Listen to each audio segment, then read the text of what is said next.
이제 저희가 사역 훈련 수료식을 하게 되는데요. 모두 10분이 수료를 하게 됩니다. 12분이 훈련에 참여하셨는데 2분은 여러 사정이 있으셔서 이제 수료를 못하게 되셨고 10분이 수료를 하게 되셨습니다. 수료를 앞두고 우리 소감문을 준비를 해주셨는데 우리 윤상선 집사님, 용선이 집사님 차례로 나오셔서 사역 훈련을 마치는 소감을 우리 교우들에게 전달해 드리도록 하겠습니다.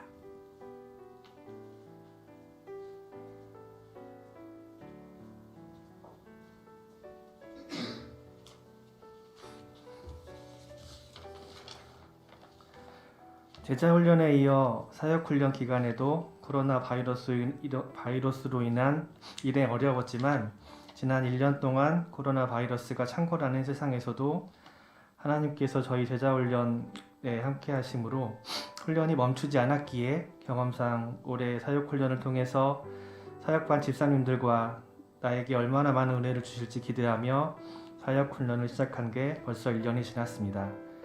지난 훈련 기간을 돌아보면 그저 하나님께 감사하다는 고백만 있을 뿐입니다. 훈련 기간 내내 코로나로 인한 건강상의 문제도 없었고 시간이 없다는 핑계로 게으름을 피울 때 옆에서 더 힘들게 시간을 쪼개며 숙제하고 훈련 시간에 빠짐없이 참석하시는 같은 반 집사님들을 보며 정신을 차릴 수 있었고 언제나 함께 동행해 주시는 주님께서 함께 계심으로 버팀목이 되었습니다. 어느 순간부터는 모임일인 목요일이 계속 기다려지고 목요일 아침만 되면 저녁에 집사님들을 만나 주님이 이번 주에 어떻게 나를 도우셨는지 나누고 또 집사님들께서 어떻게 주님이 도우셨는지를 나눌 생각과 아직 해결 안 된 일에 대해 기도 부탁할 생각에 정말 기분이 좋아지고 걱정과 근심이 풀리는 좋은 시간들이었습니다. 요즘엔 목요일 사역훈련 시간에 말씀의 반응에 할렐루야 아멘 외치시는 집사님들과 서로 어려운 일들을 자신의 일처럼 걱정해 주시고 큰 박수로 격려해 주시는 믿음의 동역자들과 목사님을 만나지 못해 허전한 매주 목요일이 되고 있습니다. 사역반을 마친 지금의 나를 돌아볼 때 가장 큰 변화는 성경을 보는 눈이 달라진 것입니다.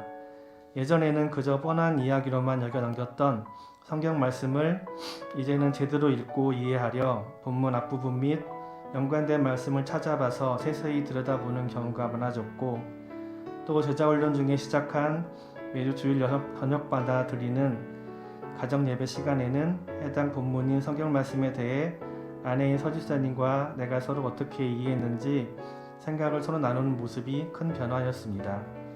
앞으로는 아들인 지우도 이 대화에 함께 했으면 하는 소망이 있습니다. 끝으로 이 귀한 훈련을 받도록 인도해 주신 하나님과 건강이 안 좋은 상황에서도 저희를 이끌어 주신 담임 목사님께 감사드립니다.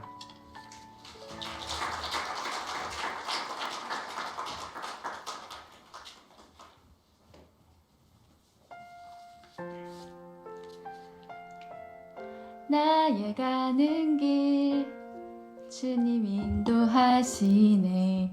그는 보이지 않아도 날 위해 일하시네. 네, 저의 인생 찬양입니다. 할렐루야. 언제나 살아계시고 길을 인도하시는 하나님을 찬양합니다. 하나님을 지식으로 조금 더 배우고 하나님 앞에 나아가는 방법을 배우게 된 제자훈련을 지나 사역훈련에 임하는 저의 자세는 사실 매우 부족했습니다. 사역훈련 가운데 하나님의 이끄심을 더 기대하고 기도로 준비하기보다 제자훈련을 했으니 사역훈련도 세트처럼 당연히 해서 수료해야지 라는 생각과 함께 사역반 식구들과 목사님과 갖는 시간이 마냥 즐겁다는 생각이 앞섰던 것 같습니다. 특히 사역반의 필수 코스인 로마서 8장을 암송해야 하는 부담 앞에 더 기도로 준비하며 은혜 주시기를 사모하며 나아가기보다는 외워서 보여줘야지 하는 교만한 마음이 있었습니다. 그래서 매일 해야 하는 루틴과 숙제들이 시간이 갈수록 의무감이 되어버리는 형식적인 저의 모습을 바라보게 될 무렵에 사탄은 역시 이런 저의 마음을 틈타서 참 힘든 시기를 지나게 됩니다. 안 좋아지는 상황과 현실 앞에 원망하는 마음이 들게 되고 제자반, 사역반 하면 제일 일이 잘 풀린다고 했던 집사님도 있었는데 나는 훈련이 진행될수록 왜 이렇게 힘든 상황들을 마주할까라는 생각이 마음을 지배하여서 걷잡을 수 없이 무너지는 시간이 있었습니다. 그래서 이 상태로는 사역반을 할 수 없을 것 같다는 생각에 내려놓아야겠다는 마음까지 이르게 되었습니다. 사탄은 너는 회복할 수 없어. 모든 것이 다 너 탓이야. 라고 끊임없이 저의 마음을 조여와서 차라리 죽는 것이 낫겠다 라는 생각이 마음을 지배하였습니다.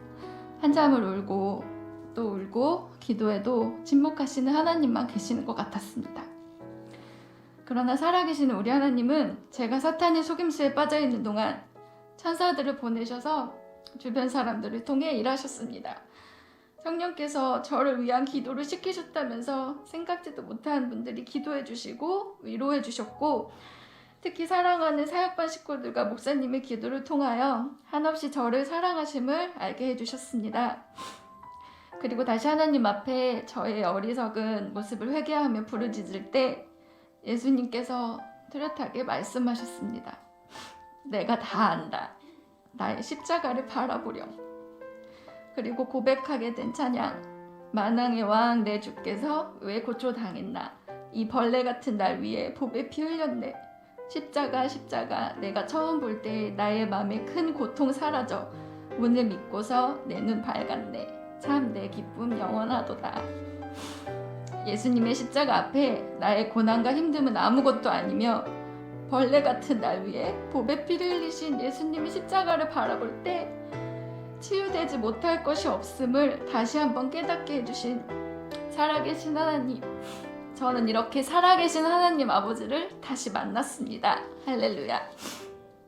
지금 돌아보니 사역반은 순장으로 준비되기 위해 말씀을 채우고 지식을 채워서 탁월한 리더십으로 나가는 것을 배우는 과정이 아니라 육신의 생각을 죽이고 영으로서 나의 삶에서 일하시는 살아계신 하나님과의 관계를 바로 세워서 세상에서 하나님이 기뻐하시는 삶의 열매를 나타내기 위한 준비를 하는 과정인 것 같습니다.